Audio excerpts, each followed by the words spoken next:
Muito bom dia, meus irmãos, a graça e a paz do Senhor Jesus, amém? O pessoal sai desse corpo que não te pertence, só saiu arrastado da cama, parece, mas estamos aqui, né? Nem que tenha vindo de pijama, de toquinha, mas estamos aqui, graças a Deus. Bem, o nosso alvo hoje é finalmente encerrarmos a lição número 9, né, sobre igreja. E eu espero em Deus que nós consigamos. Vamos então, sem mais delongas, orar e partir para o nosso tempo hoje. Ok? Oremos. Deus querido, nós louvamos e agradecemos pela oportunidade de estudar a Tua Palavra, a liberdade que temos, os recursos, enfim, tudo que o Senhor tem nos presenteado.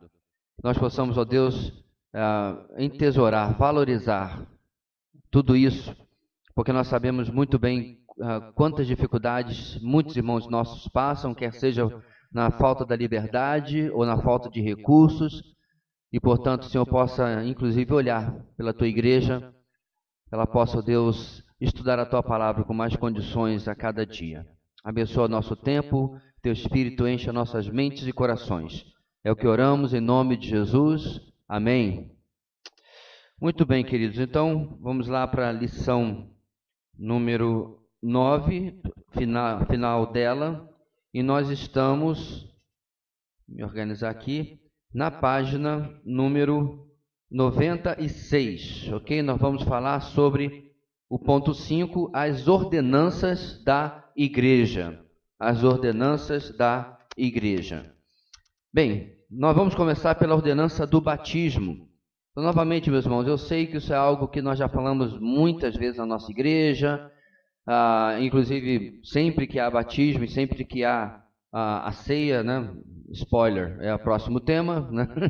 Próximo assunto, a gente trata disso, é claro, mas é importante esse estudo mais sistematizado, vamos chamar assim para nossa retenção, né, daquilo que a gente tem aprendido. Muito bem, aí o nosso texto diz, vamos lá.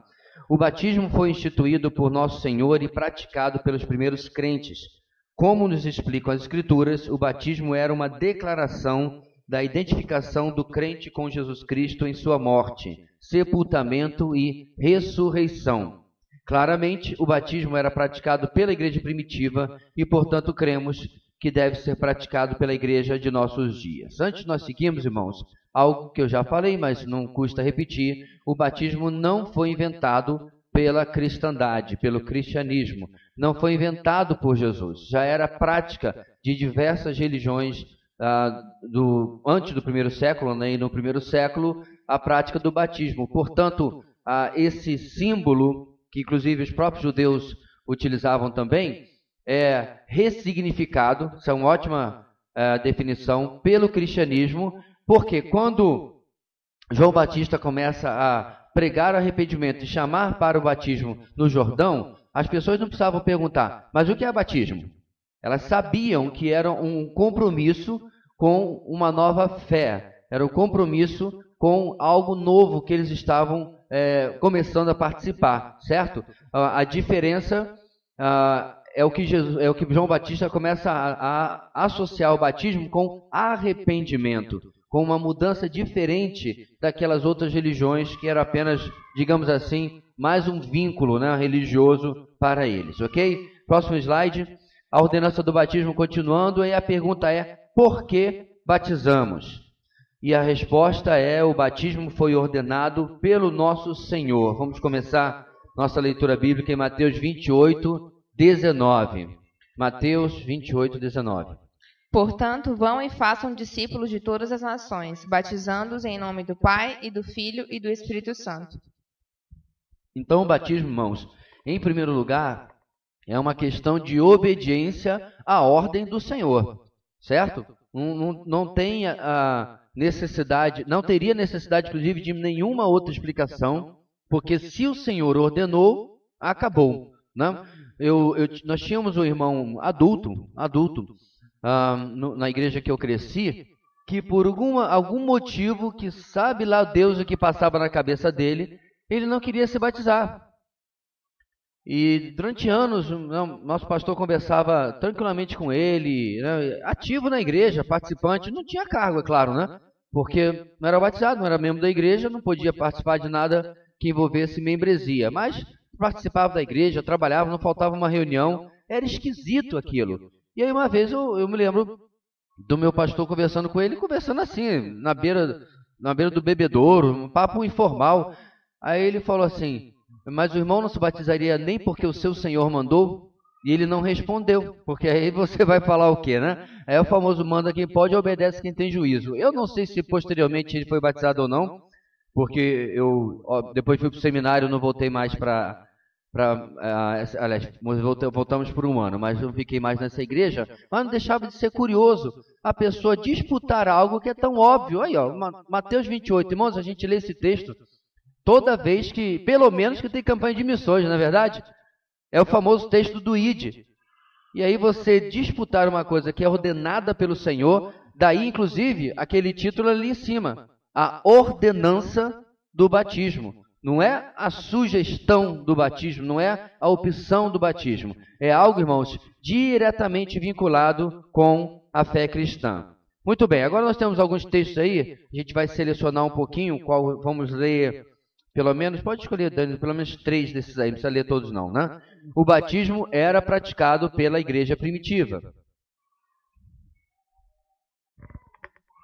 Atos 2:41.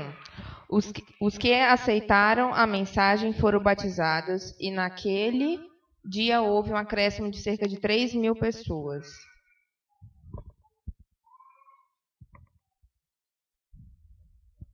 Oito, 26... Esse aqui é bem grande, lê? 26 a 39? Não, pode ler o próximo. Pode ser o 16, 31 a 33, que é menor.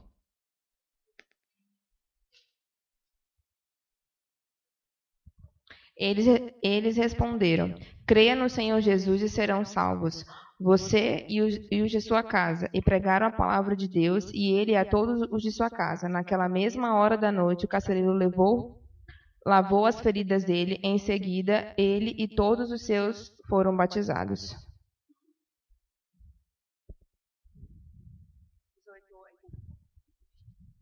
E 18:8, Crispo, chefe da sinagoga, creu no Senhor, ele e toda a sua casa, e dos coríntios que o ouviram, muitos criam e eram batizados. Então, irmãos, a gente passou por esses textos na exposição de Atos, não é nenhuma novidade.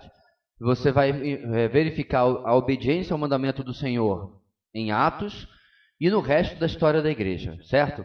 Você vê esse fato ocorrendo, inclusive no testemunho daqueles que a gente costuma mencionar, né, e admirar. Então, fulano se converteu em tal época, sendo batizado em tal época pelo pastor fulano, etc. Então, nunca foi, meus irmãos, algo que precise de alguma disputa sobre a necessidade do batismo, certo? É algo que faz parte da experiência cristã, faz parte da experiência do Filho de Deus, é algo que deveria ser o próximo passo automático, né? Não necessariamente imediatamente, como a gente vê no texto, por algumas questões mais de entendimento da nossa época, né? Mas precisa ser o próximo passo automático na vida do cristão. Muito bem. No seu quadro você tem agora a próxima pergunta: quem deve ser batizado? Certo? Aí já está na página seguinte. Na Bíblia encontramos exemplos de discípulos ou seguidores de Cristo, crentes e aqueles que receberam o Espírito Santo sendo batizados. Então, novamente, o texto de Mateus 28:19, que a gente já leu, né? Discípulos ou seguidores de Cristo, aqueles que são alcançados pelo ID, já devem ser batizados. Também os que receberam o Espírito Santo. Em Atos 10 você tem um episódio, não vamos ler que a gente conhece o texto, o episódio na casa de Cornélio, certo? Então Pedro vai até ali, ele é chamado por uma série de ocorrências sobrenaturais. Você lembra do texto na exposição? Anjos aparecem a Cornélio, dizem para ele chamar Pedro, que vai estar em tal e tal lugar. Pedro está lá na casa de Simão, o curtidor, à beira-mar. Ele tem aquela visão do lençol baixando, né, dos animais, tudo aquilo. Por quê? Pedro estava sendo preparado para ser convidado para entrar na casa de um gentio, e ele sendo judeu, isso não era possível. Então Pedro ainda tinha, infelizmente, não só ele, mas a igreja como um todo, uma mentalidade étnica para a igreja, ou etnocêntrica, como que a igreja fosse apenas a mesma coisa que Israel, só que agora a gente compreendeu quem é o Messias e acabou aí. Então é incrível um pensamento desse. Você vê, irmãos, às vezes a gente tem certos irmãos com dificuldade para compreender algo, aceitar algo da palavra. Nós temos aqui o apóstolo Pedro, com dificuldade para compreender algo que eu não sei você, mas para mim é óbvio. Está em Mateus 28. Vão por todo mundo. O que será que Pedro pensou quando ouviu essas palavras?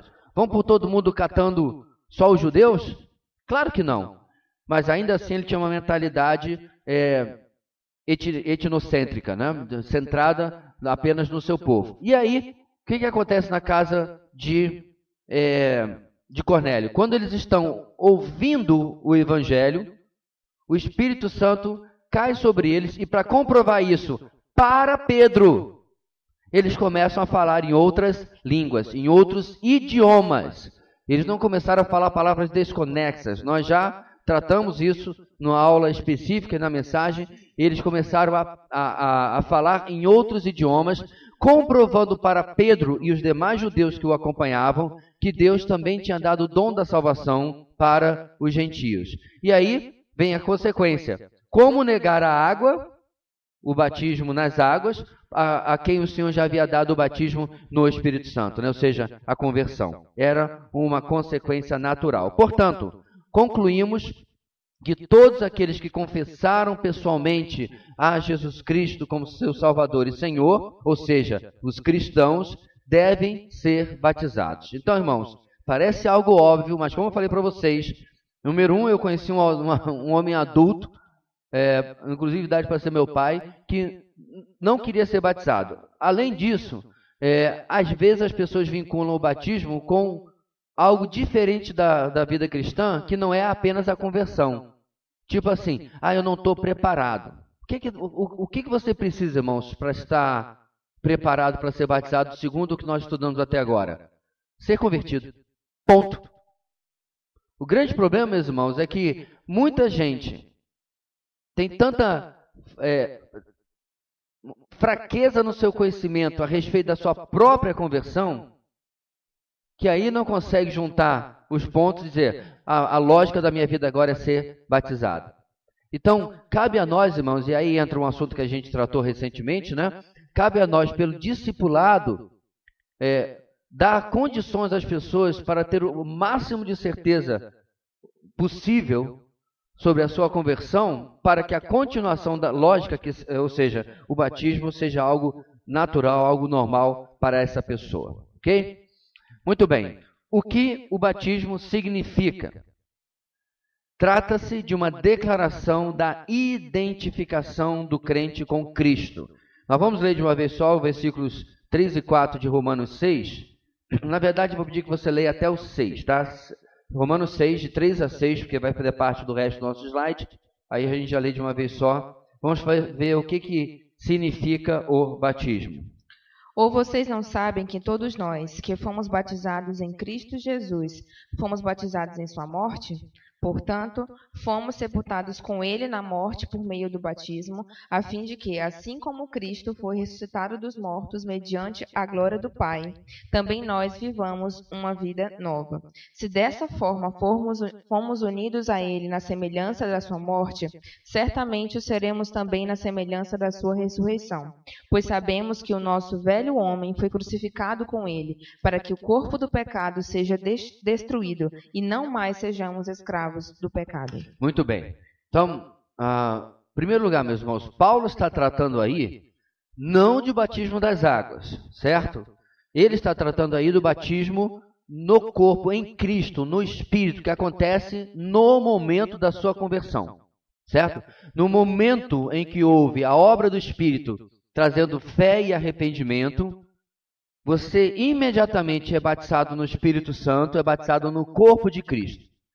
O que nós estamos trazendo hoje, irmãos, ali naquela descrição, é que o ato físico do batismo nas águas reproduz a simbologia daquilo que já aconteceu na sua vida.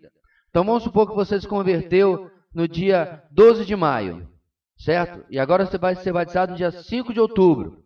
Agora, o 5 de outubro é apenas uma representação, uma ilustração, certo? Uma simbologia daquilo que já aconteceu com você lá no dia da sua conversão. Quer tenha sido meses antes ou anos antes, pouco importa, certo? Vamos ver isso, irmãos. Primeiro balãozinho ali. Identificação com Cristo em sua morte. Depois, identificação com Cristo em seu sepultamento. E aí, identificação com Cristo em sua ressurreição. Perceba como o ato do batismo de você descer as águas e sair delas ilustra exatamente esses 3 pontos. Eu quero aqui reenfatizar, irmãos. Ilustra. Não há, eu sempre repito isso nos batismos. Não há nenhum poder naquelas águas. Um pouquinho antes, nós estávamos ali brincando. Geralmente a gente faz o batismo no Igarapé, né, no riacho, no rio. Certo? Fizemos 2 vezes na história da nossa igreja apenas em batistério, se eu não me engano. Quase sempre num rio. Então, mesmo que seja num batistério, né, num tanque, que geralmente tem nas igrejas, a maioria aqui que se converteu na nossa igreja nunca viu um batistério na vida, mas é um tanque que geralmente fica no fundo da plataforma aí, aonde a gente enche de água, realiza o batismo, esvazia depois, só isso. Mas, enfim, então esse ato de ser imergido e sair das águas, irmãos, ele simboliza exatamente morte, sepultamento, ressurreição. Ok? Então, mesmo que você faça... Eu vi um batismo em vídeo uma vez, em que o pastor já era muito idoso, e acredito que ele nem mais fazia os batismos e tudo mais, mas como era um neto dele, se eu não me engano, ele substituiu o pastor da igreja para realizar o batismo do neto, uma coisa bonita, coisa significativa e tal. Ele não tinha mais condições de fazer o gesto que geralmente eu faço com vocês, né, de descer a pessoa às águas, né, nessa posição. Então ele apenas segurou seu neto, o abaixou, né, e ele se levantou, e foi muito bonito, né, mas mesmo assim não mudou o significado. Desceu, sepultamento, morte, voltou, ressurreição. É exatamente o que está ali. Então, repetindo, o ato físico do batismo nas águas reproduz, simboliza o batismo do que aconteceu na sua conversão, de você ter morrido para o mundo e ter ressuscitado com Cristo. Ok? O batismo é um reconhecimento de que foi crucificado com ele nosso velho homem, aí o versículo 6. E uma declaração pública, um compromisso de que a partir daquele momento devemos andar em novidade de vida. Não significa, irmãos, que não se andava em novidade de vida antes, mas está se reafirmando publicamente que esse é o compromisso que eu tenho uma vez que eu estou me identificando com Cristo. Vale salientar o que a gente viu nos textos de Atos, que geralmente na igreja primitiva o batismo acontecia logo subsequente à conversão. Agora, essa é uma coisa que sempre me perguntam, irmãos, pastor, por que a gente não batiza as pessoas logo assim que se converteu? Tipo, olha, essa semana fulano entregou a vida a Jesus, estava conversando com ele, e ele reconheceu a Cristo como Senhor e Salvador. Por que não batiza no domingo seguinte? A razão, meus irmãos, ela tem muito a ver com um momento histórico diferente. Aqueles irmãos lá em Atos, eles praticamente, imediatamente sofriam o risco da sua vida, especialmente na época de Atos, os judeus, e posteriormente qualquer um, quando o império começou a perseguir os cristãos, acusando-os de ateísmo, né, por abandonarem os deuses greco-romanos. Então era um quadro diferente, uma situação diferente. Eu vejo, irmãos, eu compreendo a dúvida, mas hoje, quantas e quantas vezes nós já tivemos a experiência, e eu já tive isso várias vezes, de uma pessoa manifestar publicamente a sua fé, ou dizer que se converteu, passado meses ouvindo a palavra, ouvindo o estudo, por isso a gente insiste. Não falte a EBD, não deixe de fazer o seu devocional, né? Esteja presente nos cultos com a pregação expositiva. Passado um tempo, a pessoa diz, pastor, agora eu entendi. A ficha caiu, né? Houve contato. Por quê? Porque a religiosidade cristã, irmãos, tão forte no Brasil, muitas vezes produz na cabeça das pessoas que eu era católico, eu era espírita, ou até era evangélico. Agora eu entrei para a igreja. e a pessoa apenas muda, né, de CEP religioso. Ele congregava lá, agora congrega aqui. E às vezes é importante que a pessoa ouça a palavra um tempo para realmente a ficha cair. Nós temos várias pessoas que vieram de outras congregações e disseram ao longo desses 17 anos, mas eu me converti mesmo, foi na videira. Não, ponto aqui, meu irmão, não é a vida, mas eu me converti mesmo depois que cheguei aqui nessa igreja e comecei a ouvir a palavra, comecei a ouvir o evangelho. Faz sentido para os irmãos? Então digamos assim, esse hiato entre a conversão e de fato o batismo tem um motivo por causa do contexto religioso que a gente vive hoje. Não é um contexto pagão, não é um contexto, me refiro como era no primeiro século. Pagão irmãos, porque cristianismo nominal e paganismo é a mesma coisa, né? Mas é a situação que a gente vive no Brasil, onde você vai fazer um censo, né, do IBGE e todo mundo vai dizer, religião, por favor, 90 e tantos % vai dizer, sou cristão. Qual a sua frequência na igreja? Eu fui no dia que eu fui batizado quando eu era criança. E acabou. Nunca mais pisou lá. Vai num casamento, é de boca. Porque se realmente, irmãos, o Brasil fosse um país cristão, quer seja evangélica, quer seja católica, não ia dar conta o número de prédios que a gente tem. É só fazer o cálculo, né? A gente ia ver as ruas desertas. O pessoal que trabalha no shopping, o shopping abre domingo de que horário? 10 horas, é? Às 2? Tá, desculpa. Então de manhã não tem. No Rio abre de manhã. Mas, enfim. Então, entendeu o meu ponto? A feira lá da Taíde teve, não é de manhã, no domingo? O pessoal vai ficar lá, os incrédulos, né, de braço cruzado, esperando os cristãos saírem da igreja. Não é o que acontece. Tá tudo que tem lugar para ter alguma coisa, está lotado domingo de manhã, porque nós somos um país cristão apenas de estatística. Apenas de estatística. E, ainda assim, a gente precisa, às vezes, ter esse cuidado de realmente ver se a pessoa teve uma conversão genuína, se ela realmente experimentou a salvação. Ok? Oi. Pergunte. Tá, valeu. A pergunta, antes de passar para o próximo ponto, porque eu acho que iria surgir a qualquer momento, né? A questão da diferença que a gente acredita sobre o batismo, sobre imersão e aspersão, né? E como tem a ver com o significado, eu queria saber do senhor, se o senhor sabe qual é o argumento que eles usam para atribuir o batismo, né? Como se fosse uma substituição da circuncisão. Ok. Mulheres, sempre apressadas. Próximo slide, por favor. Brincando, mas... Como se deve batizar? Em minha ressalva é porque tem a ver com o significado. A pergunta é muito, muito pertinente. Eu só estou brincando porque era imediatamente o próximo slide. Cremos que uma pessoa deve ser batizada sendo totalmente imersa em água. A palavra batismo foi transliterada do verbo baptizo, que significa imergir por completo, mergulhar. Eu até ia colocar, meus irmãos, o verbo baptizo em grego ali, mas eu esqueci para vocês poderem ver. O que é transliteração, irmãos? Nós temos um fenômeno no meio cristão de pegar palavras bíblicas, em lugar de traduzi-las, transliterá-las, né? Cristo é uma palavra transliterada. O que significa Cristo, irmãos? Messias. Então, o certo era colocar, toda vez que aparecer Cristo no Novo Testamento, Jesus, Messias. Ou o Messias, Jesus. Por que não foi feito isso, irmãos? Boa pergunta. Eu não tenho a mínima ideia. Porque se você pegar o Novo Testamento, da onde a gente traduz a nossa Bíblia, ele está em grego, né? E ele mesmo traduz. Porque os discípulos não falavam grego, quer dizer, eles falavam grego, mas no dia a dia eles falavam aramaico, me refiro aos apóstolos, na verdade. Eles falavam aramaico. Então eles estavam falando aramaico, e em aramaico eles estavam pronunciando, aramaico e hebraico, eles estavam pronunciando Yeshua HaMashiach. E aí quando foram fazer os textos que nós temos até hoje, eles escreveram Iesu Cristo. Jesus Cristo transliterado e não traduzido.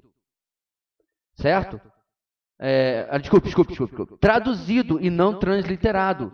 Porque se eles tivessem transliterado, eles teriam escrito Messias como é pronunciado aramaico.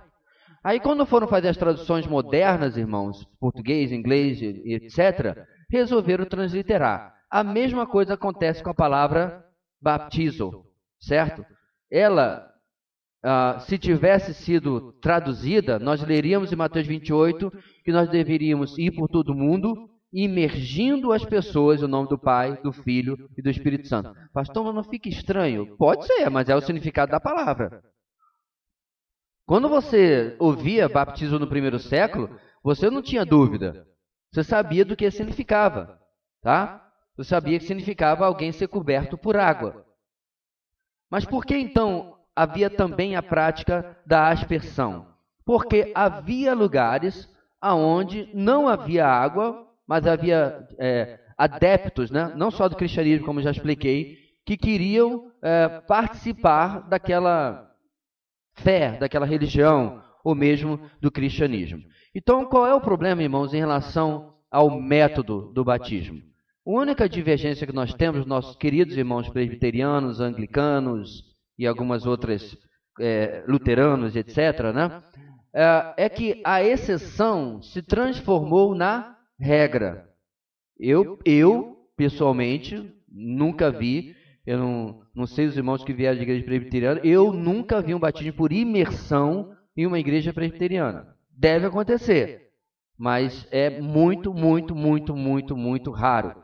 Então, repetindo, irmãos, a regra, pelo próprio significado da palavra, é o batismo por imersão, o corpo todo ser imerso nas águas, ok?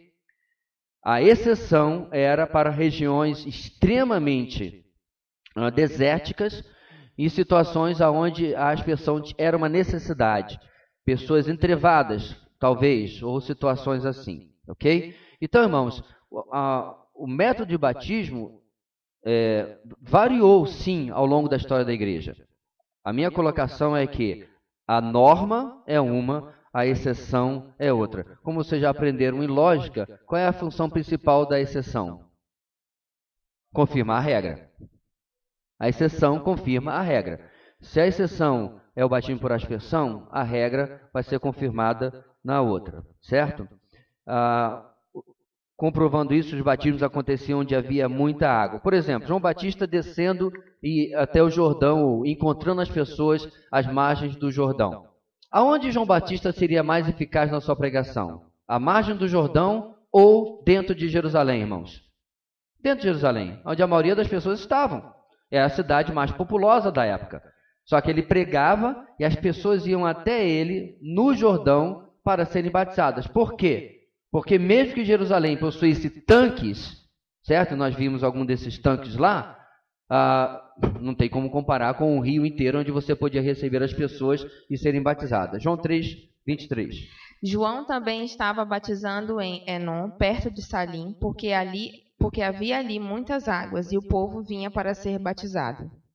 Em Atos 8:38, irmãos, que é o texto de Filipe com o eunuco, ao serem batizados, as pessoas desciam a água e depois saíam da água, certo? Acho que não precisa ler os textos, vocês conhecem. Aí está uma série de evidências do ato do batismo que comprovava que a regra, a ênfase era a imersão. Qual é a segunda pergunta que você falou? O vínculo que tem, né? Sobre a questão da circuncisão. Aí é um pouco mais complicado, mas a pergunta que a Dani está fazendo é por que aliancistas vinculam o batismo com a infância, certo? Você é batizado na infância, claro. Se você se converter, aliás, se você nascer numa família cristã, você é batizado quando criança. Se você se converter como adulto, você vai ser batizado como adulto, né? Então, mas vamos supor, numa igreja aliancista, contudo, que não seja batista, certo? São presbiterianos, anglicanos, eu não sei se os metodistas também, não lembro. Sim, né? Metodistas, luteranos. Você, Gabrielzinho, por exemplo, né? No último que nasceu aí. Tem quantos mais no forno, irmãos? Tem o Tito, quem mais? Tem algum mais no forno? Só a irmã Ana que está grávida, né? Até onde eu sei, né? Hã? Amanda, claro, Amandinha. A Amanda é mais recente e ela não está podendo vir pelos desconfortos que ela está sofrendo. Então tem mais 2 no forno, mas já tem um que já nasceu, o pãozinho aí. Edila também. Gente, eu nunca consigo acompanhar o número de grávidas dessa igreja. Pessoal que vai assistir esse vídeo, por favor, não julgue o pastor aqui, mas é muito menino que nasce nessa igreja. Teve um ano que a gente bateu o recorde, foram 13. E aí a gente acaba já nem lembrando quem está mais. Fora você que está pensando em sair daqui e comprar um teste na farmácia, né? Já tem gente que fez assim. Ai, ai, ai. Mas também, crescei e multiplicai-vos. Enfim. Mas o Gabriel já está aí, o pãozinho já está pronto, né? Já saiu do forno. Qual seria a lógica numa igreja dessas que eu mencionei? Já marcar, né, junto com a liderança da igreja, o batismo dessa criança. Por quê? Porque na teologia aliancista, irmãos, eles são filhos da aliança, tal como os filhos dos israelitas eram filhos da aliança. No Antigo Testamento, o símbolo da aliança era a circuncisão. 2 meninos, claro, né? Ninguém é bárbaro aqui para circuncidar a menina. Circuncisão 2 meninos, que nada mais, nada menos é, para quem não sabe, a moderna cirurgia de fimose. A diferença é que não tinha anestesia naquela época, né? Então devia ser maravilhoso para a criança a experiência.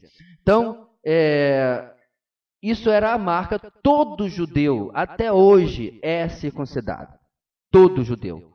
A não ser que ele seja ateu, a não ser que ele seja completamente, né, despreocupado com a tradição, mas nem que seja para agradar os avós, que talvez sejam mais religiosos, todo menino judeu é circuncidado. Eles chamam o rabino, né, tem uma cerimônia, tem tudo certinho lá, e ele é circuncidado ao 8º dia. Tá?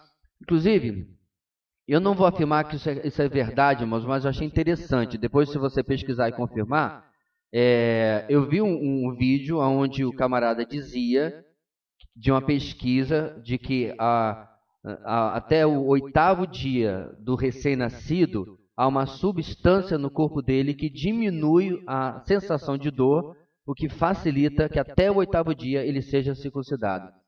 Eu espero que essa não seja mais uma daquelas coisas de internet que o pessoal inventa, né? Mas não deixa de ser algo interessante. Se alguém um dia confirmar, eu não estou afirmando. Estou dizendo o vídeo que eu assisti. Então, voltando, irmãos, já no Novo Testamento, onde a circuncisão não pertence mais a nós cristãos, ok?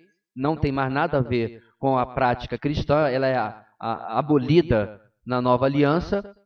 O entendimento do aliancista é que o símbolo agora para a vida da criança, não precisa necessariamente ser o 8º dia, claro que não, né? Pode ser depois, é o batismo, que agora, obviamente, é tanto de meninos quanto de meninas. A nossa discordância, meus irmãos, está exatamente no fato, inclusive batistas que são aliancistas pensam assim, nenhum batista batiza crianças, certo? A nossa convicção é que o batismo é uma declaração pública de fé, como nós já acabamos de estudar. Então não faz sentido uma criancinha ser batizada porque ela não tem como manifestar fé. É a minha orientação pastoral que, inclusive, se espere o máximo possível para que a criança possa ela mesma dizer sobre o que crê, sobre a sua certeza de salvação. Eu fui batizado, meus irmãos, com 12 anos, certo? Me converti com 10, fui batizado com 12. Olhando em retrospectiva, não teria sido nada ruim se eu tivesse esperado um pouco mais, pelo menos até os 14, 15 anos. Eu não acho que eu tive uma conversão depois dos 10 anos. Eu realmente me converti com 10 anos. Mas eu não sei você, mas eu tive um momento de clique. Um momento em que muito mais coisas fez sentido no meu entendimento da fé cristã do que eu tinha até aquele momento. Tá? Mas como eu sei, meus irmãos, que a salvação não é por clique, a salvação não é por conteúdo teológico ou doutrinário que você tem, mas pela fé e pela graça unicamente, eu me converti com 10 anos, quando eu ouvi o Evangelho da Salvação, Efésios capítulo 1, mas eu tive um momento de maior compreensão. O que eu quero dizer, meus irmãos? Se eu tivesse sido batizado posteriormente, teria feito mais sentido para mim. Teria sido uma coisa mais bonita para mim. Porque aquele era o meu momento com Deus. Eu não me batizei para agradar meus pais, ou que nem na igreja estavam, na verdade, quando me batizei, para agradar as pessoas. Aquele era o momento meu com Deus, que com certeza teria mais significado se eu tivesse mais idade. Então, de vez em quando os pais perguntam, né? Teve até um recentemente, ele tem 9 anos. perguntou que o filho falou sobre o batismo com ele, qual era a minha opinião, e eu falei aquilo que eu acabei de explicar com vocês, um pouquinho mais detalhado. Eu falei, contudo, meu irmão, ninguém conhece seu filho melhor do que você. Nós vamos, um presbítero, vamos conversar com ele e tudo mais, mas você conhece como seu filho tem experimentado, vivido a vida cristã, você tira as dúvidas dele, então você precisa avaliar. Eu vou lhe consultar mais do que qualquer outra pessoa. E aí ele levou uns dias, depois ele voltou, pastor, eu conversei com ele, nós pensamos, eu e minha esposa, e aconselhamos que ele esperasse um pouquinho mais. Exatamente por aquilo que eu acabei de falar por último aqui, para que para ele esse momento tivesse mais significado. Mas o batismo, para mim, é uma das minhas datas mais bonitas, mais importantes, porque ninguém anotou a data da minha conversão. A igreja tinha um registro de decisões públicas e tudo mais, mas isso se perdeu. A minha igreja era um barracão, literalmente, um barraco de madeira, quando eu me converti. Então, né, muda o papel da secretaria para cá, muda para lá, até que o prédio ficou pronto e perdeu-se. Então, eu não sei a data da minha conversão, mas eu sei a data do meu batismo, 31 de dezembro. Então, é uma data bonita, importante para mim na minha vida com Deus. E por isso eu acredito que seria algo importante essa espera. Vamos lá, meus irmãos. Também, quando ocorre o batismo por imersão, a imagem da pessoa descendo a água e depois subindo simboliza a identificação do crente com Cristo em sua morte, sepultamento e ressurreição. Ele está explicando agora, irmãos, continuando a explicar, do porquê, da razão do batismo por imersão, certo? Não apenas o significado da palavra baptizo, mas também o simbolismo que entra, que obviamente você não tem como reproduzir num batismo por aspersão e nem por efusão, que eu nem lembro exatamente como acontece, mas tem esse termo também, que é o batismo por efusão. E aí duas perguntas importantes. Eu sei que nós estamos numa EBD cheia de crentes, mas se eu tive um professor meu que se converteu no 3º ano de seminário, quando estava no seminário, por que não aconteceria de nós termos pessoas que ainda precisam de uma decisão, mesmo frequentando uma igreja batista, né? Você já confessou Jesus Cristo como Senhor e Salvador? Você já foi batizado como crente? Irmãos, deixa eu colocar uma coisa aqui. Não há absolutamente nada mais importante na vida do ser humano do que a conversão. É mais importante do que qualquer realização que você possa ter na sua vida. É mais importante do que o seu casamento, do que o nascimento dos seus filhos. Toda a sua vida é definida por essa primeira pergunta. Tudo é diferente. A humanidade se divide entre essas entre dois lados dessa pergunta. Quem já confessou a Jesus Cristo como Senhor e Salvador e quem não. Se você assiste todos os filmes, quando alguém vai morrer ou alguém vai supostamente para o céu e tudo mais, qual é o critério que eles avaliam? Se foi uma boa pessoa. Não a Bíblia. A Bíblia não separa o mundo em bons e maus.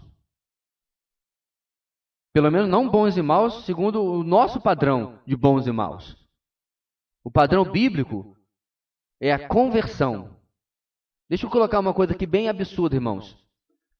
A história diz que Hitler se escondeu em um bunker com a sua amante, Eva Braun, parece, e se suicidaram para não cair na mão dos aliados e sofrer a vergonha pública, né, da exposição da queda do Terceiro Reich. Essa que a história diz, né?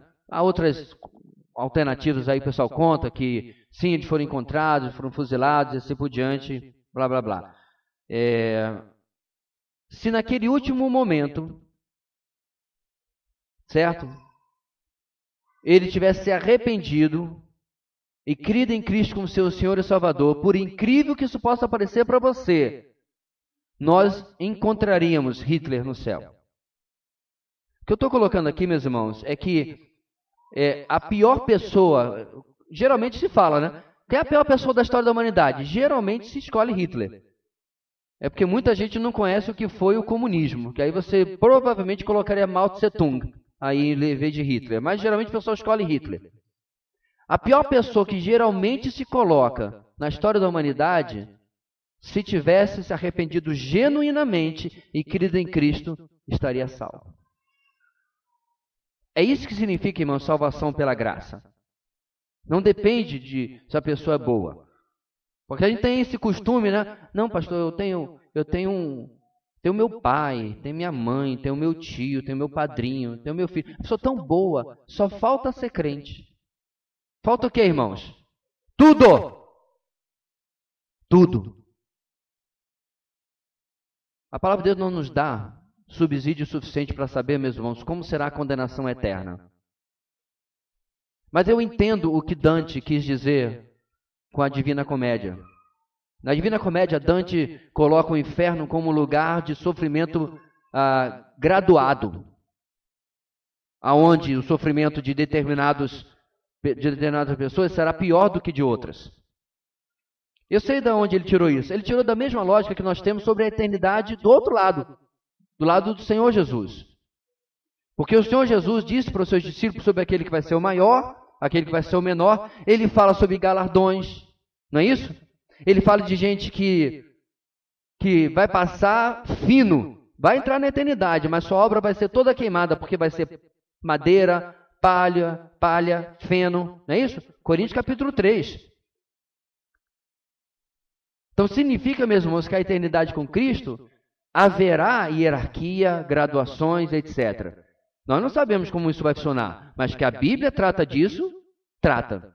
Então não seria tão ilógico acreditar, irmãos, que a condenação eterna, que é uma realidade bíblica, Jesus falou mais do inferno do que falou do céu. Pode contar, você está fazendo a sua leitura anual, toda vez que aparecer Jesus falando sobre o céu e o inferno, faz uma tabelinha. Você vai descobrir que ele falou mais sobre o inferno do que falou sobre o céu. Porque é um alerta real, genuíno, para a humanidade. Como eu disse desde o começo, irmãos, não há absolutamente nada mais determinante, importante na vida de alguém do que ter a Cristo como Senhor e Salvador. Pode ser a pessoa mais boazinha do mundo.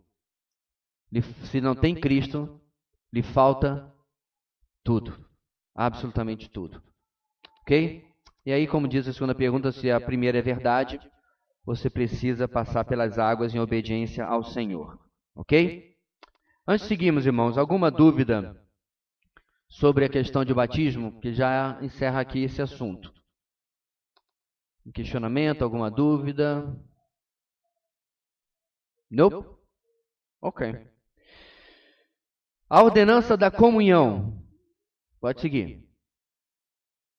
A ceia do Senhor, ou comunhão, é uma das duas ordenanças dadas à igreja por Jesus Cristo. A outra, já vimos agora, é o batismo.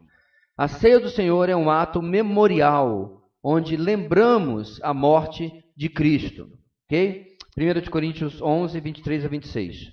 Pois recebi do Senhor o que também entreguei a vocês, que o Senhor Jesus, na noite em que foi traído, tomou o pão, e tendo dado graças, partiu e disse: Isto é meu corpo que é dado em favor de vocês. Façam isso em memória de mim.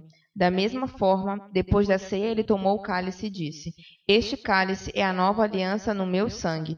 Façam isso sempre que o beberem em memória de mim, porque sempre que comerem deste pão e beberem desse cálice, vocês anunciam a morte do Senhor até que ele venha. Muito bem. O pão, número 1, é um memorial do corpo do Senhor.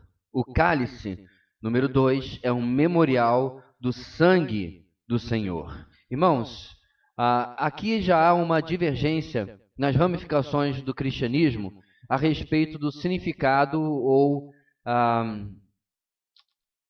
da própria substância, tanto do pão quanto do cálice. Vamos começar lá na ponta. O catolicismo romano, ele acredita que depois da bênção do sacerdote, a gente já falou sobre essa questão do sacerdote em outra aula, né, na questão de eles acreditarem que apenas aquele indivíduo que está celebrando a cerimônia é de fato sacerdote, ou pelo menos que é um sacerdote diferenciado dos demais. É a nossa convicção de que isso não é um ensino bíblico. Nós somos, todos os membros do corpo de Cristo são igualmente sacerdotes. É isso que diz a palavra de Deus. Muito bem. Mas o catolicismo acredita que depois da hóstia, né, que foi o substituto do pão, ser abençoado pelo sacerdote, ele se torna o corpo de Cristo. Ok? Irmãos, não é um símbolo, é literalmente se torna, se transforma. Por isso que a doutrina se chama da transubstanciação. Ele se transforma no corpo de Cristo. E o vinho, ou suco de uva, dependendo do que eles usarem, dentro do cálice, literalmente se transforma no sangue de Cristo. Isso vem de uma compreensão, ao meu ver, equivocada da expressão que Jesus usa lá quando celebra a ceia. Este é o meu corpo. Depois ele fala, isto é o meu sangue. E aí eles literalmente acreditam que aquilo se transforma no corpo e no sangue, certo? Então, aquele material não pode ser usado para outro fim. Eu acredito que não pode ser, inclusive, nem jogado fora, porque ele literalmente é o corpo e o sangue de Cristo. Chama-se transubstanciação, ok? Os luteranos, eu não sei se essa é o ensino literalmente de Lutero, mas os luteranos dão um passinho para lá. Eles acreditam que não, continua sendo pão, continua sendo vinho ou suco de uva, mas há uma presença real do Senhor ali. Então o nome da doutrina é da consubstanciação. É que a matéria continua aquela, claro, né? Porque todo mundo está vendo que é só um pão, mas o corpo está presente naquele pão. O sangue está presente naquele vinho, certo? O nosso entendimento, irmãos, é que o texto bíblico não aponta para isso. É um exagero. O texto bíblico aponta para um simbolismo, que essa é a posição de Zwinglio e a posição dos batistas também, de que o pão e o vinho, ou suco de uva, são apenas símbolos daquilo que nós estamos lembrando, por isso, memorial. Ok? Vamos entender a diferença? Agora, eu queria ir mais adiante, irmãos, nessa questão da diferença, sobre o uso ou não da palavra sacramento, que se aplica tanto ao batismo quanto à ceia do Senhor. Vamos lá. Essa é uma palavra complicada, meus irmãos. Por isso que você não viu até agora, e você inclusive não vai encontrar na Confissão de Fé Batista de 1689, a palavra sacramento. Porque essa é uma palavra que ela tem diversos significados, dependendo da igreja onde você estiver. Eu estava dando uma olhada no Catecismo Católico, né? Meu tio mandou para mim, meu tio é padre, ele mandou para mim, eu peguei o link. Se você for da ponta católica andando para cá, o sacramento literalmente transfere graça. Não é apenas a ceia e o batismo, mas também o próprio casamento é um sacramento, né? O celibato é um sacramento. Tudo que você faz, a sua vida espiritual é melhorada automaticamente pelo ato em si. Isso é o sacramento que eles destacam aqui. Você é abençoado, você recebe alguma coisa pelo ato do batismo, pelo ato da ceia, ok? Já na outra ponta, meus irmãos, da compreensão de sacramento entre alguns reformados, é que não. Você é abençoado pelo sacramento porque ele contém atos, ele contém coisas que abençoam a sua vida. Então, por exemplo, o sacramento como meio de graça pode ser visto também na pregação da palavra. Você ouve a pregação da palavra, a exposição da palavra. Você é abençoado pelo quê? Pela própria palavra. Nesse sentido, isso é um sacramento. Você está sendo abençoado, é um meio de graça. Você está recebendo algo da parte de Deus. Qual é a diferença aqui, meus irmãos? É que o ato em si não é um sacramento, mas o conteúdo que ele tem abençoa a sua vida. Eu não tenho como concordar com isso aqui, porque você só passar pelo batismo, ao meu ver, não significa nada. Por exemplo, se você não é convertido de verdade, ou se você é uma criança, como eu mencionei, uma criança ser batizada, ao meu ver, não imputa a ela graça alguma, porque ela não está entendendo o que ela está participando. Então, eu não posso concordar com o sacramento em si transferir qualquer tipo de graça para aquela criança, para aquele ser humano, ok? Contudo, se você participa do momento da ceia, por exemplo, e você participa realmente com significado, você está pensando na morte do Senhor, que esse é o objetivo da ceia, você lembrar a morte do Senhor e anunciá-la até que o Senhor volte, ok? você está passando por aquilo com significado. Então eu posso até aceitar e compreender aqui, nesse sentido, o uso da palavra sacramento. O ato em si, não, mas o conteúdo dele está abençoando, está transmitindo a sua graça. Contudo, meus irmãos, não é o costume da Igreja Batista usar esse termo, certo? Até porque, ao meu ver, ele causa mais confusão do que entendimento. Se você tiver que explicar toda vez do que você quer dizer ao usar a palavra sacramento, ao meu ver, não esclarece coisa alguma, né? Então, a gente usa muito mais a palavra ordenança, ok? Então, como eu acabei de falar, número 3, todas as vezes que você participa da comunhão, você proclama a morte do Senhor, e à luz dessa verdade, nós precisamos ver a advertência que existe no resto do texto. Qual é a advertência? Examine o homem a si mesmo. Esse é o texto que a gente lê, meus irmãos, toda a ceia aqui na igreja, e é um texto, meus irmãos, importantíssimo, porque Paulo diz que em Corinto, porque a ceia tinha virado literalmente uma bagunça, havia gente doente fisicamente e gente que já havia morrido. Então eu fico pensando, meus irmãos, eu acho que Deus tem sido extremamente misericordioso com a igreja ao longo do tempo. Parece que a igreja do primeiro século, lembra do que acontece com Ananias e Safira? A coisa era um tanto quanto mais rígida e determinante, porque o Senhor estava mostrando a eles que esse povo da nova aliança que eles haviam entrado não era uma bagunça, não era uma religião como as religiões pagãs, e não era como o cristianismo, ou desculpe, como o judaísmo, que muitos viviam como queriam viver. Mas havia uma certa seriedade com o que estava sendo ensinado ali, que eles precisavam prestar atenção. Mas em Corinto isso é exemplificado pelo fato de que as pessoas estavam sofrendo porque estavam praticando a ceia de maneira vã, sem o devido significado. O que acontecia em Corinto, meus irmãos? A ceia do Senhor, ela não era apenas um pedacinho de pão, né, e um dedinho, 2 dedinhos de vinho ou de suco de uva. Era uma festa, era uma refeição completa que a igreja participava, e dentro da refeição havia um momento onde eles destacavam o significado do pão e do vinho celebrando a ceia. Porque se você olhar a ceia, a primeira ceia que o Senhor comemorou ali no cenáculo, aquela ceia é a ceia da Páscoa.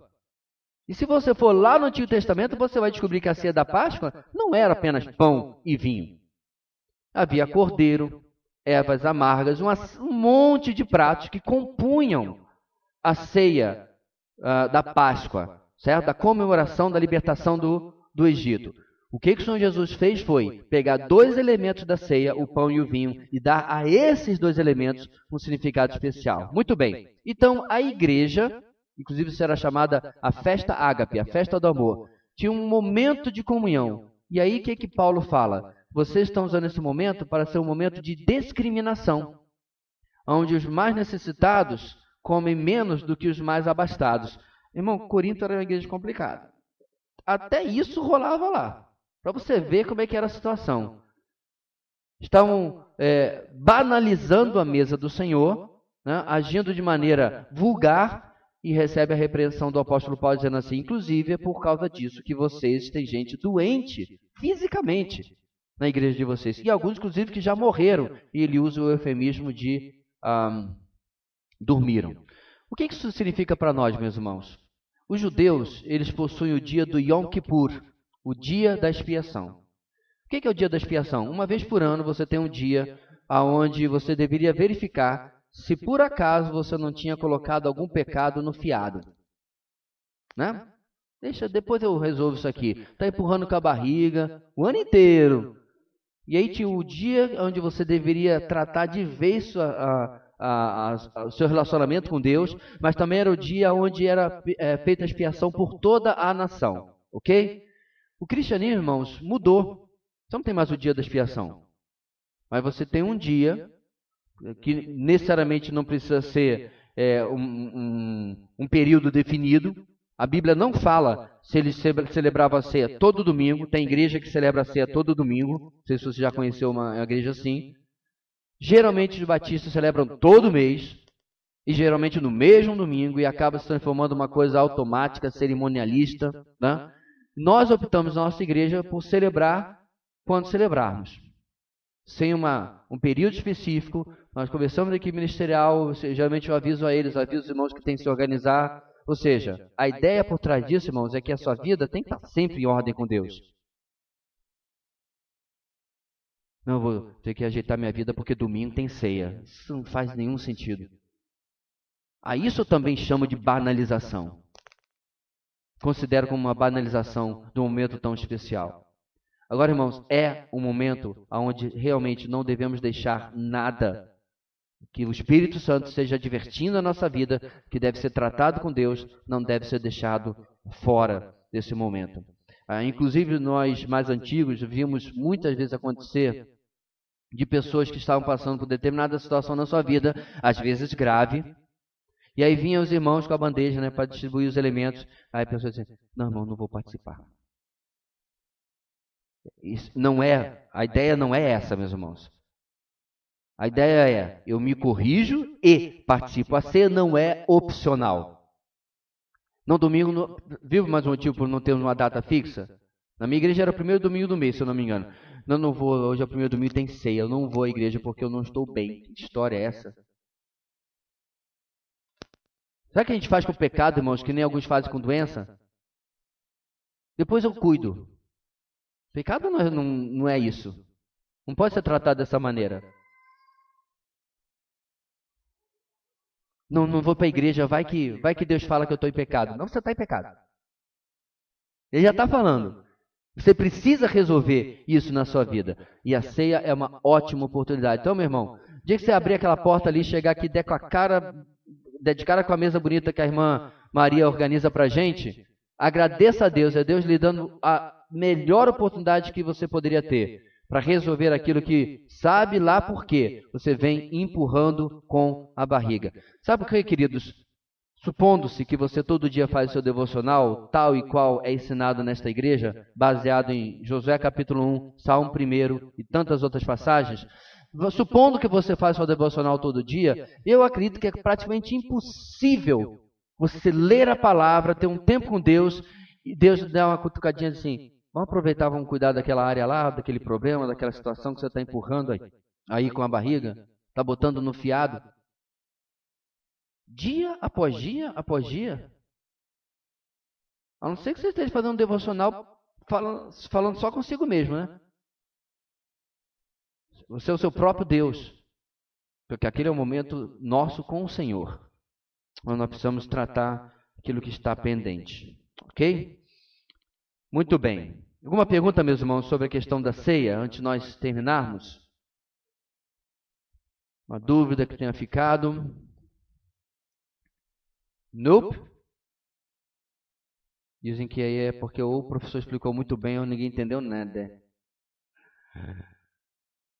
Ok, então. Bem, no seu última parte do seu apostila aí, você tem apenas uma aplicação sobre duas perguntas importantes. Não tem, não? Eu fiz. Tem. Você é membro do corpo de Cristo? Como é que você se torna membro do corpo de Cristo, meus irmãos, no momento da sua conversão?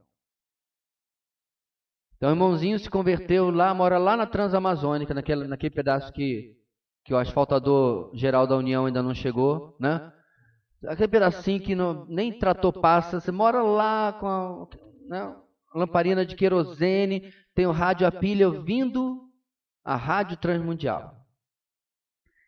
E aí o irmãozinho lá, o pastor da Rádio Transmundial pregou o evangelho, vocês se converteram lá no meio da Transamazônica, ouvindo, naquele segundo, você já é membro do corpo de Cristo. Não tem uma segunda etapa, é imediato. Não precisa do aval de ninguém. Deus já deu o seu aval pela conversão e você sendo habitado, batizado no Espírito Santo, ok? Aí tem a segunda pergunta, meus irmãos. Você é membro de uma igreja local? Quase todas as igrejas, meus irmãos, vinculam a membresia da igreja local, com, igreja batista, eu me refiro, né? Com o batismo, certo? Algumas, muito poucas, têm mais recentemente desvinculado as coisas. Você é batizado, mas depois você precisa pedir, né, oficialmente membresia para aquela igreja. Não é o nosso caso. Todos aqueles que são batizados na nossa igreja são automaticamente incluídos na membresia de uma igreja local. Quando nós estudamos, irmãos, nesta mesma EBD, há muito tempo atrás já, e na quinta Conferência Teológica Sola Escritura, com o irmão Vinícius Mussman, quando estudamos 9 marcas de uma igreja saudável, uma das marcas de uma igreja saudável é o entendimento bíblico de membresia. Qual é o entendimento bíblico de membresia, meus irmãos? Você já verifica na igreja do Novo Testamento que os irmãos eram participantes, membros de determinadas igrejas locais, certo? Então, quando o irmão, isso já era uma prática no Novo Testamento, quando o irmão viajava de uma cidade para outra, especialmente porque era uma época de perseguição, quando o irmão viajava de Éfeso para Antioquia, ele levava uma carta de apresentação dos cristãos de lá. Para não chegar lá e na verdade era um tremendo X9 para descobrir quem eram os cristãos e denunciá-los. Então, essa ideia, meus irmãos, de prestação de contas e de vínculo de compromisso com uma igreja local era algo já presente no Novo Testamento. Quando a igreja, em Atos, vota alguma coisa, como é que você sabe que ele podia votar e que ela não podia votar? Porque você, com certeza, tinha algum tipo de lista, algum tipo de relação de membresia. Então, quando os irmãos escolhem, por exemplo, os diáconos, em Atos 6, né? Como é que eles fazem isso? De novo, como é que eles sabem que ele pode votar e ela não pode votar? Porque havia algum tipo de controle, algum tipo de acompanhamento. Eu estou colocando isso, irmãos, é claro que a gente está no século XXI, a gente não vai guardar tudo num pedaço de papiro. Então, a gente tem uma lista dentro de um computador, onde tem o nome de todo mundo. Cada pessoa que entra para a nossa igreja faz uma carta de pedido de membresia, porque nós sabemos, né, de onde essa pessoa veio, qual a circunstância que saiu dessa igreja. Essa semana mesmo eu liguei para pastores de irmãos que nós temos apresentado aqui, para conversar com esses colegas. Olha, esse irmão da sua igreja pediu membresia aqui na nossa igreja, conversou com você, não conversou? Quais são as circunstâncias da chegada dele ou dela aqui? Nem sempre é possível. Há pessoas que não vêm de igreja que a gente consiga sequer contato, né? Mas sempre que possível, essa tem sido a minha prática. Sabe por quê, meus irmãos? Especialmente depois do surgimento dessas seitas chamadas evangélicas, né? Como Universal, Mundial. Irmão, isso não é igreja. Eu não vou ser politicamente correto de chamar de igreja. Pastor, mas eu conheço alguém que se converteu lá. Eu conheço uma irmã, quando era garoto, se converteu no Testemunho de Jeová, e nem por isso vou chamar Testemunho de Jeová de igreja evangélica. Certo? O Espírito faz o que ele quiser, nos lugares mais improváveis ele alcança pessoas. Só que é improvável. Né? Não é a norma, é a exceção. Ok? Especialmente depois que surgiram essas igrejas de caça-níquel, onde você vai lá para pegar a sua bênção, né? Deixe de sofrer exatamente. A ideia de membresia caiu ainda mais em descrédito, em falta de entendimento do que é membresia. Então a pessoa pinga ou pula de uma igreja para outra de tal maneira, né, e acaba se transformando numa coisa que ela acha que não tem que prestar nenhuma conta a ninguém. Nossa igreja tem sido diferente nesse ponto também, irmãos. Quando alguém é membro da nossa igreja e desaparece durante 2, 3, 4 meses, e obviamente isso tem sido contactado, a gente vai atrás, mas a pessoa não manifesta desejo de retornar, ela é desligada da membresia da igreja. Se ela voltar dali a meses, ou 1 ano, ou 2, tão pouco importa, ela vai ter que pedir membresia novamente, como aconteceu já em nossa igreja. Há pessoas que estão congregando ao seu lado hoje, que foram membros da igreja anos e anos atrás, resolveram sair e tiveram que pedir membresia novamente. Então nós levamos membresia aqui na igreja de forma muito séria, porque é um compromisso com uma família. Então, por exemplo, meus irmãos, quando nós estamos, de novo, são situações do século XXI, pessoas que frequentam a nossa igreja, mas não são membros, não participam do grupo do WhatsApp da igreja. Pastor, você está colocando o WhatsApp na Bíblia? Não, eu estou dizendo apenas que essa é uma manifestação moderna de comunidade, de termos a ver. Você se lembra, irmãos, que são membros, quando nós ganhamos aquela oferta para a construção, aquela oferta bem alta, onde é que nós publicamos? Como que nós avisamos os irmãos? Nosso grupo restrito do WhatsApp, inclusive no grupo restrito do Facebook, onde só participam membros. Eu fiz um print do depósito para nós louvarmos a Deus por essa bênção e coloquei lá. Isso tem a ver, meus irmãos, com comunidade, com, desculpe o termo até, mas cumplicidade. Nós somos uma família na fé. Agora, se é nessa família, entra cunhado, sai cunhado, entra tio, sai tio, como se fosse não, um negócio de qualquer jeito, como é que nós vamos manter esse sentido? Agora, olha que interessante, meus irmãos. Eu estou gastando um tempinho nisso, até porque nós já acabamos o nosso conteúdo, porque isso é algo que tem sido questionado pelos chamados desigrejados. Porque eles não compreendem aquilo que eu acabei de explicar, o que acontecia em Atos, mas olha que interessante.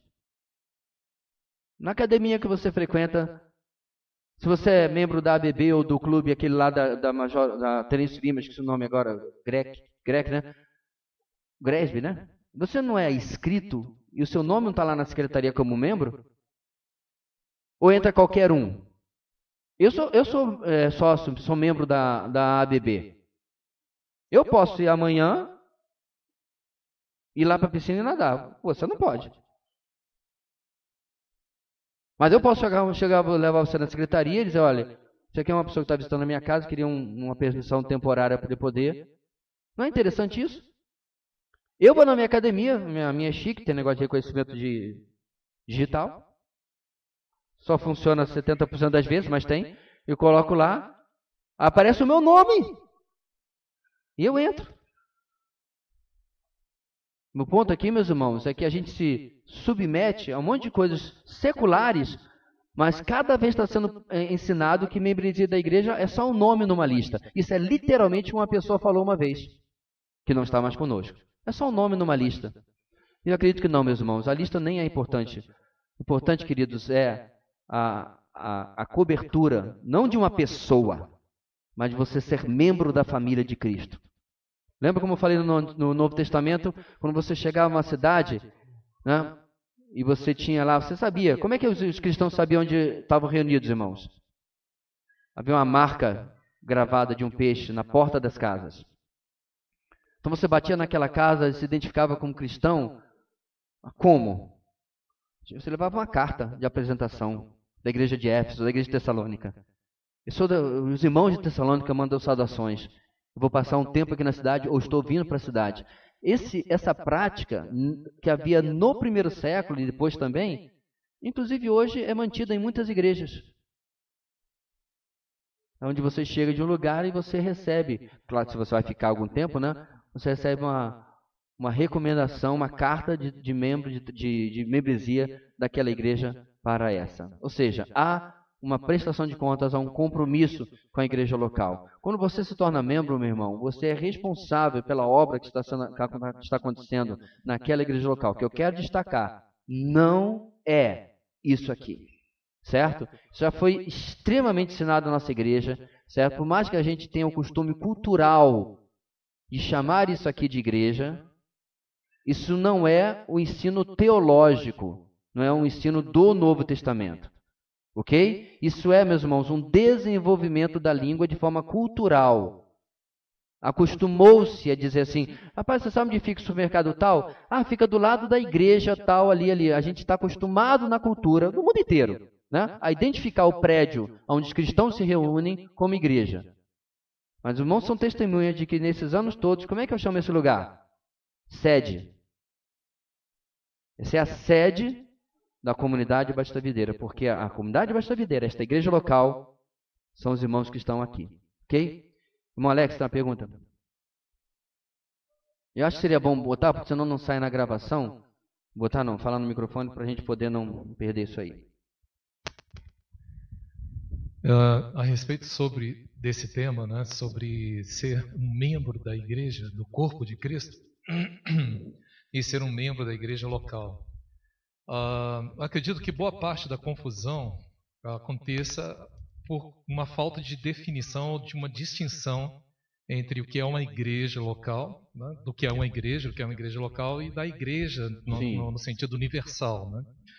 E gostaria que falasse um pouco mais a respeito e fizesse também um comentário, mas aí já é um outro assunto que já passou, me perdoe por não perguntar na hora, mas não me veio a dúvida na hora. A respeito da passagem de Mateus 16:16, que diz assim: quem crer e for batizado será salvo, mas quem não crer será condenado. E um comentário a respeito de algumas pessoas utilizarem esse texto para falar que o batismo salva. Que batismo salva, ou que uma pessoa que morrer sem for batizada sofre algum tipo de dano, né? Vamos para a primeira, meus irmãos. Essa primeira parte, a gente... É boa pergunta, é importante, mas se vocês lembrarem, a gente tratou lá no início dessa lição, quando a gente fez a distinção entre igreja universal, biblicamente, não isso aí, igreja universal e igreja local, certo? Então, vamos lá, o número 1 é a igreja universal, o número 2 é a igreja local. Significa o quê? Que você pode ser membro da igreja universal, do corpo de Cristo, e não ser membro de uma igreja local. Não é o padrão bíblico, você está em desobediência, mas pode acontecer. Por exemplo, o irmãozinho se converteu lá no meio da Transamazônica ouvindo um rádio de pilha. Até aquele momento ele ainda não é membro de uma igreja local, certo? Ele ouviu o evangelho pelas ondas do rádio, se converteu, ele já é membro da igreja universal, da igreja do corpo de Cristo, tá? Mas ele ainda não é membro de uma igreja local. Essa é a distinção. O batismo da conversão, o batismo no Espírito Santo, ele faz membro do corpo de Cristo, da igreja universal. O batismo nas águas, ele faz membro de uma igreja local. Há um compromisso com aquela igreja, ok? Essa é a distinção. Agora, mais importante e até mais difícil, irmãos. Mateus 16 vai trazer essa afirmação de quem crer e for batizado será salvo, quem não crer será condenado. Bem, isso a gente responde com teologia bíblica. Vamos lá para a cruz. Você conhece a história? O ladrão vira-se para Jesus e diz: tem misericórdia de mim. O que Jesus responde? Espera aí, vamos formar uma comissão para examinar você para o batismo. Vamos descer rapidinho, pedir ajuda aqui aos soldados romanos, descer da cruz, para você ser batizado. Aproveitar que João está aqui do lado, porque eu mesmo não batizo, mas os meus apóstolos batizam, para ele poder lhe batizar. Mas a gente faz o compromisso com os romanos e depois a gente volta para a cruz. Foi isso que aconteceu? Não. Certo? Então, meus irmãos, um versículo apenas já demonstra que vincular batismo com salvação não corresponde ao ensino bíblico. É claro que a gente pode lembrar de muito mais coisas, como Efésios 12, 8, 9, a salvação é pela graça, mediante a fé, e não pelas obras. Então, nenhuma obra, quer seja inclusive a observação do batismo, está incluído na salvação. Por que então, Jesus, quando fala as palavras de Mateus 16, fala dessa maneira, aquele que crê e for batizado? Por aquele motivo que nós analisamos mais cedo. O batismo estava imediatamente vinculado com a conversão da pessoa. A pessoa se convertia e imediatamente ela era batizada. Então era o ato que não se separava, não se distinguia um com o outro. Era um ato contíguo, um ato que estava imediatamente, eu estou dizendo em termos cronológicos, certo? Ligado à outra. Atos capítulo 2. Pedro prega, milhares se creem e milhares são batizados, certo? Inclusive o pessoal pergunta, como é que esse pessoal todo foi batizado? Jerusalém, irmãos, era cheia de tanques. Nós passamos por alguns deles, inclusive, ainda com água, até o dia de hoje. Porque os tanques eram usados para a purificação cerimonial, certo? O judeu tinha que se purificar para depois poder entrar no templo. E, inclusive, alguns deles ficavam bem perto da onde hoje é o Muro da Lamentação, um pouquinho mais para a direita, e as pessoas se lavavam ali para depois ir até o templo e poder participar da cerimônia ou cultuar, não importa o que fosse. Então, Jerusalém estava cheia de tanques de purificação, tanques cerimoniais. A gente viu isso em Massada também, né? Um lugar onde os judeus ficaram durante muito tempo resistindo aos romanos. Haviam tanques para a purificação cerimonial, mas também havia o tanque de Siloé, o tanque de Betesda, lugar que não faltava. Eu não sei como organizaram tanta gente, né? Mas isso não é difícil de se compreender. Então, o batismo, irmãos, nesse texto, ele está sendo apenas uma comprovação da conversão. Então, aquele que crê e for batizado será salvo, porque ele realmente passou pela conversão. Ele está disposto a anunciar publicamente para os demais judeus que ele estava crendo naquilo que a seita dos nazarenos estava ensinando. Isso era sério, meus irmãos. Muito sério. Porque ele estava dizendo para os demais judeus, eu creio que aquele jovem Galileu, que nem Galileu realmente era, né, porque ele era belemita, aquele jovem Galileu que morreu na cruz romana era o Messias esperado. Então isso era uma declaração extremamente poderosa para um judeu fazer no primeiro século. Por isso que o texto vincula uma coisa com a outra. Mas é sempre importante destacar isso, irmãos. Não há nenhuma propriedade salvífica em nenhum ato, nem na ceia e nem no batismo, certo? É importantíssimo destacar isso, ensinar isso aos nossos filhos, tá? Especialmente aqueles que logo, em algum tempo, irão passar pelo batismo. Alguma outra pergunta, meus irmãos? Aí tem a terceira aí para a gente terminar. E aí é uma coisa pessoal. O que você aprendeu deste estudo que pode melhorar sua adoração a Deus? Não, é mais embaixo, a parte do...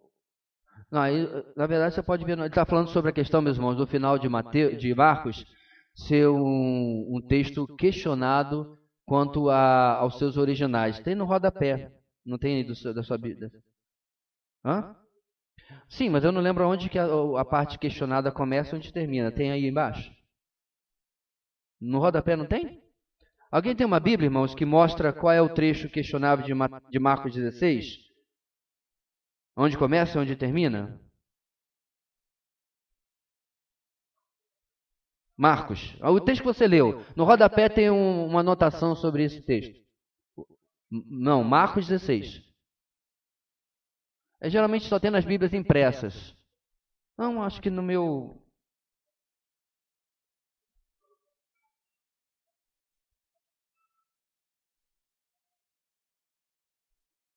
No rodapé da sua Bíblia tem uma observação sobre o texto. Vê se você acha.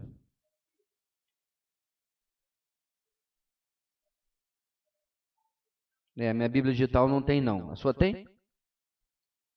Alguns manuscritos antigos não trazem versículos 9 a 20. Então inclui o texto que o irmão está perguntando, né? Que é o 16, quem crê e for batizado.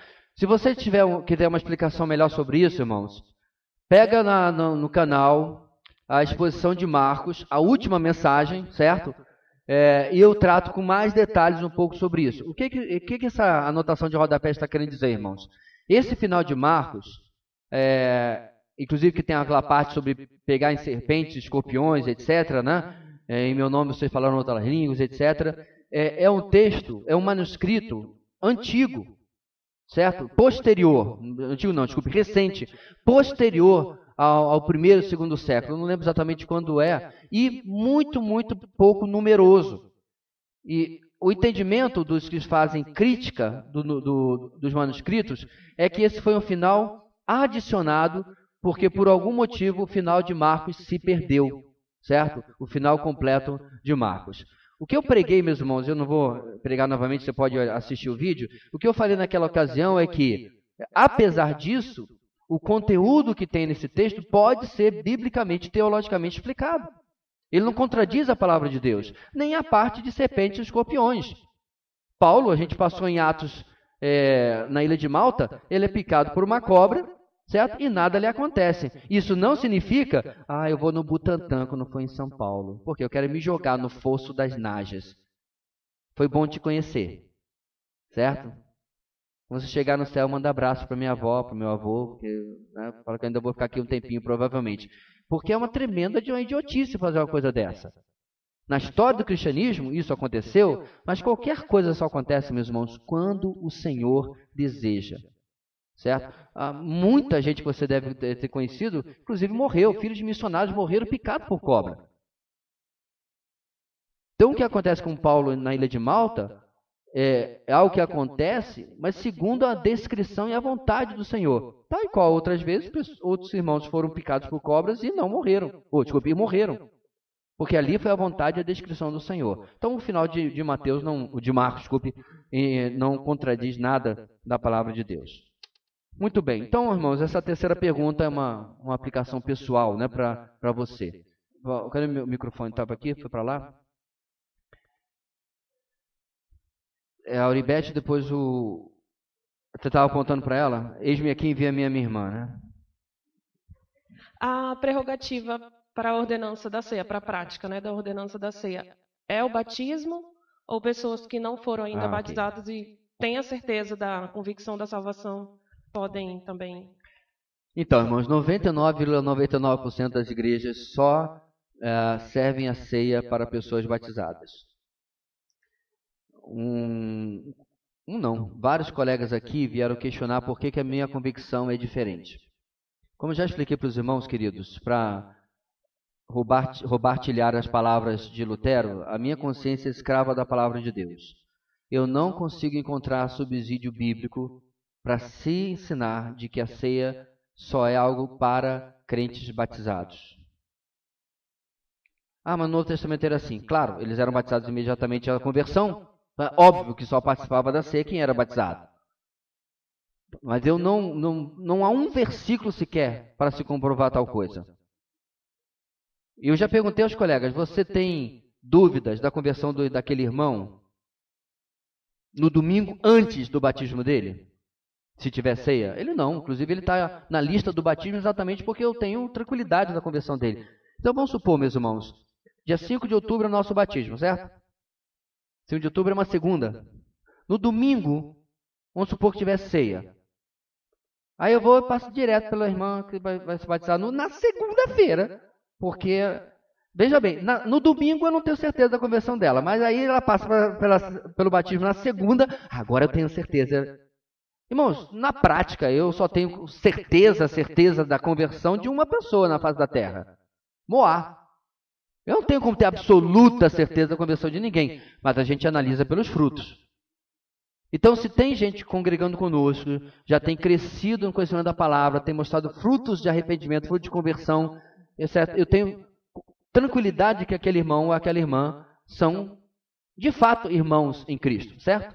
Por que eu vou negar a ele ou a ela a participação do pão e da ceia? Contudo, você é testemunha, o que a gente faz toda vez que tem a celebração da ceia aqui na igreja? Eu faço uma forte advertência. Até porque muitas vezes nós temos visitantes, certo? Não brinque com esse momento. Não é qualquer momento, não é um pedaço qualquer de pão e um gole de suco de uva. É um momento solene. É um momento sério da fé cristã. Inclusive, se você congrega conosco e não tem certeza da sua salvação, não participe daquele momento, porque você não é digno de participar daquele momento. O que dignifica alguém para participar da ceia? Ser a habitação do Espírito Santo, ser nova criatura. Só isso. Essa é a minha certeza e a minha convicção, irmãos. Tá? É quase unanimidade na nossa igreja. É possível, talvez, que você, né, porque veio de outra igreja e tal, tenha dúvidas sobre isso. Não tem problema. Mas isso é o que nós ensinamos, porque até hoje, a única coisa que meus colegas me responderam é: mas os batistas sempre fizeram assim. Isso comigo não cola. Isso, irmãos, eu não chamo nem de tradição, eu chamo de tradicionalismo. A gente sempre fez assim. Por quê? Não sabemos. Mas sempre foi feito assim. Tradição é aquilo que a gente faz porque a Bíblia ensina que tem que ser assim. Por exemplo, usar o pão e o vinho ou suco de uva é uma tradição bíblica. Certo? Apenas diáconos distribuir a ceia é um tradicionalismo. Essa é outra, né? Você deve ter vindo de uma igreja só diácono. O meu pastor, ele gostava de vez em quando botar uma pulga atrás da orelha das pessoas. No dia do adolescente batista, que é o primeiro ou segundo domingo de agosto, se eu não me engano, tem essas coisas também no nosso meio, irmãos. É dia para tudo quanto é coisa, né? Dia da mulher batista, do homem batista, do adolescente batista, do jovem batista, e assim por diante. No dia do adolescente batista, ele chamava os adolescentes para distribuir a ceia. Sempre tinha um batistão que ficava de cara feia. Porque quem distribui a ceia? Só os diáconos. E nossa igreja, você já viu que a gente não faz isso, né? Cada vez os presbíteros participam. Se não tem presbítero suficiente, outros irmãos participam. Não tem base bíblica para essas coisas. Para que insistir numa coisa que você não consegue comprovar na palavra de Deus? Isso é mero tradicionalismo. Então a gente não vai ficar sustentando tradicionalismo. E assim a gente tem quebrado muitos paradigmas, irmãos. Quem aqui já congregou em outra igreja, a não ser a comunidade Batista Videira? Bastante gente. O pessoal do Calmé não conta porque é a mesma coisa. Você já reparou que a gente não tem a bênção pastoral, né? É um bom momento para a gente explicar novamente por quê. Alguns devem estar perguntando, o que é bênção pastoral? 99,9% das igrejas, quando chega no final do culto, inclusive se tiver um pastor visitante, é muito comum. Nós temos o pastor Astolfo, que está aqui conosco visitando hoje. Queria chamá-lo para impetrar, eu nem sei nem falar direito essa palavra, impetrar, acho que é isso mesmo, acho que botei o R no lugar certo. A bênção pastoral. Aí ele vai, irmãos, eu tenho puxado a memória, porque eu nem sei direito. Já me chamaram umas 2 vezes de surpresa assim, eu quase que levei cola. Lembra de alguém não, no debate? Botou na palma da mão. Quase que eu levei cola, porque eu não lembrava da ordem. Mas é que o amor de Deus, nosso Pai, a filha de pastor aí, o amor de Deus, nosso Pai, a comunhão do Espírito Santo, e é o quê? Não, e de Jesus é o quê? Viu que eu não sei? O amor do nosso Pai, a graça do Senhor Jesus e a consolação do Espírito Santo seja sobre todos vós, sobre todo o povo de Deus na face da terra. Amém. Por que a gente não faz, meus irmãos, a mesma coisa? Por aquilo que eu acabei de explicar agora há pouco. Se você é tanto sacerdote quanto eu, por que eu que tenho que petrar bênção para você? De novo, não tem base bíblica, é mero tradicionalismo. No Novo Testamento, meus irmãos, você vê o tempo todo as pessoas abençoando. O Senhor Jesus disse, abençoai e não maldizei, inclusive a versão revista e atualizada, né? Abençoem e não amaldiçoem. Significa o quê, meus irmãos? Não existe nenhum poder. Eu vou botar a mão na cabeça dela e ela vai ser mais abençoada do que se o Tiago orar por ela. Não existe isso biblicamente. Na verdade, não existe nem nada que diz que uma oração de bênção, de verdade, abençoa. Quando a gente diz, né, eu te abençoo em nome de Jesus, é Jesus quem abençoa. Não sou eu, não tenho poder nenhum, irmão, não sou X-Men. Não existe nada inato ao cristão, muito menos ao pastor. Então o que nós decidimos? Isso já era uma prática que eu tinha na igreja anterior, que inclusive se manteve depois que eu saí, e nós trouxemos para a nossa igreja quando ela foi implantada também. Terminamos o culto e nós usamos uma saudação que de fato está na Bíblia, graça e paz da parte do nosso Senhor e Salvador Jesus Cristo. Isso está de fato. Praticamente toda a carta apostólica começa com essa fórmula. E todos nós impetramos a bênção no final do culto. Você vê, meus irmãos, há coisas que a gente faz porque a prática mostra que melhor é assim. Teve uma vez que o pessoal queria perguntar se a gente não podia mudar a colocação das cadeiras, né? Não é melhor em ciclo? Você vai ficar difícil fazer um ciclo com 200 pessoas, né? Circunferência vai ficar enorme. Ou não, a gente faz ciclos e ciclos e ciclos. Se tiver um prédio que favoreça isso, eu acho até legal, né? Se for um prédio que você possa fazer em leque, assim, onde as pessoas podem ver umas às outras melhor do que apenas a nuca, eu acho legal. Mas você dizer que a igreja tem que ficar assim, dizer que tal coisa, não sei o quê, cadê a palavra de Deus mostrando isso?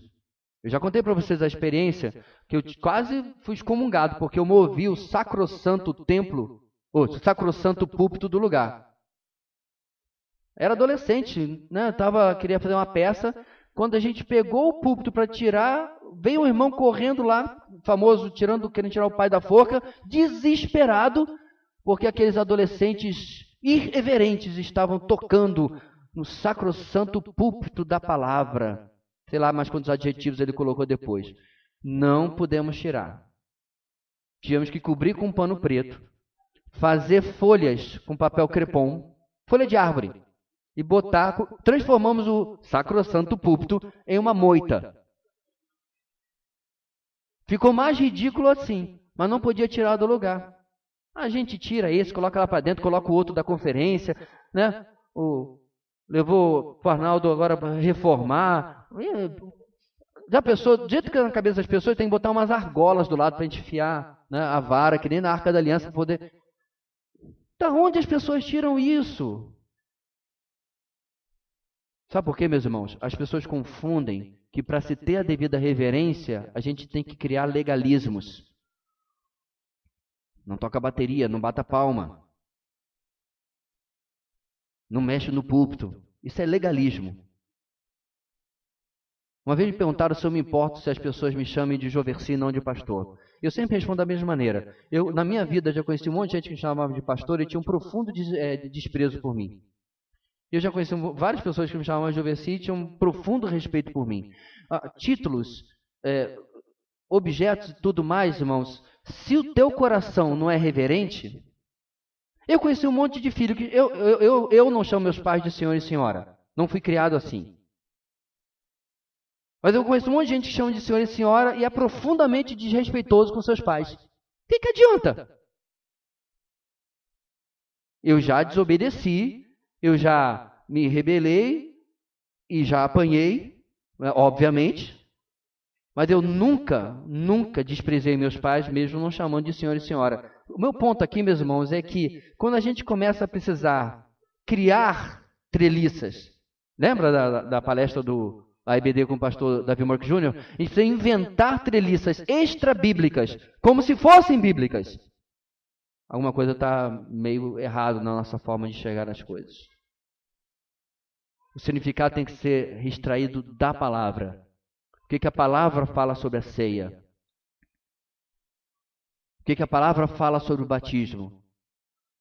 Por isso, meus irmãos, que um simples ato de ir lá, que a gente vai fazer agora. Quem é igarapé que passa lá no sítio que a gente da Tia Nega? Alguém sabe, não? Aquele rio lá? Nem sei. Hã? É o Água Boa? É o Água Boa mesmo, né? A gente vai lá de novo no Água Boa, né? Inclusive onde eu fiz o meu primeiro batismo, só que do outro lado.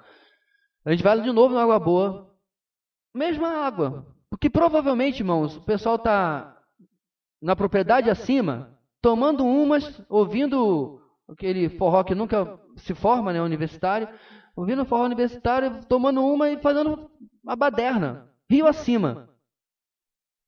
Por quê, meus irmãos? Porque a santidade, o significado não está naquele local, não está naquela água ali. Do jeito que o pessoal faz, daqui a pouco quem usa bactéria depois vai ter que engarrafar a água, porque não pode jogar no esgoto, né? Não pode vaziar, porque ela é santa. É só água, é só pão, é só vinho ou suco de uva. O significado está no que a palavra diz para você que aquilo significa. O teu coração é o verdadeiro lugar de culto. Não é isso aqui. O teu culto, meu irmão, não começa quando você cruza aquela porta. Nós vivemos em culto. Você está cultuando quando você está trabalhando, você está cultuando quando você está estudando.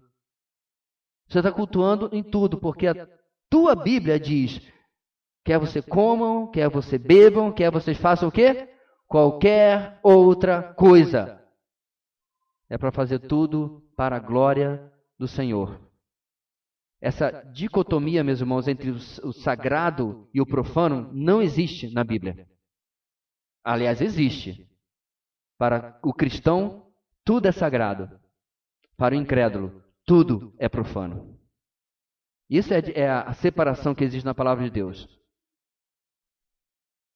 Quanta coisa, meus irmãos, o meio evangélico perpetua. Uma vez eu estava na escola e o menino pediu para olhar o violão de um irmão em Cristo. Aí ele começou a tocar, né? Ele era habilidoso, aí começou a tocar Tico-Tico no Fubá. Não ria não, é dificílimo tocar Tico-Tico no Fubá no violão. Né, Thales? Toca! Você acha que é engraçada? Aí o nosso irmão disse, para! Esse violão é ungido. E eu do lado, vendo aquela vergonha alheia. Tem violão ungido, não tem instrumento ungido. É óbvio que eu não... Não, o pessoal aqui da bagaceira pediu emprestado a bateria da igreja. Não. Não é porque o que eles vão tocar lá, é porque eu não vou cooperar com nada lá da bagaceira. Mas, emprestou a bateria para um lugar mundano. Quando voltar, a gente vai ter que fazer uma reconsagração. Pega o óleo ungido para a gente fazer... Irmão, isso não existe na Bíblia. Isso não tem nada. Isso é invenção de mentes que precisam criar muletas para que a sua vida espiritual funcione. Mas fique tranquilo, irmão, a gente não vai prestar a bateria para lugar nenhum. Vai ficar bem aí, tá? Eu queria, meus irmãos, que esse final tem a ver com o tema de igreja. Igreja somos nós. Pela graça de Deus, logo nós vamos terminar, nem começamos, a obra da nossa definitiva sede, certo?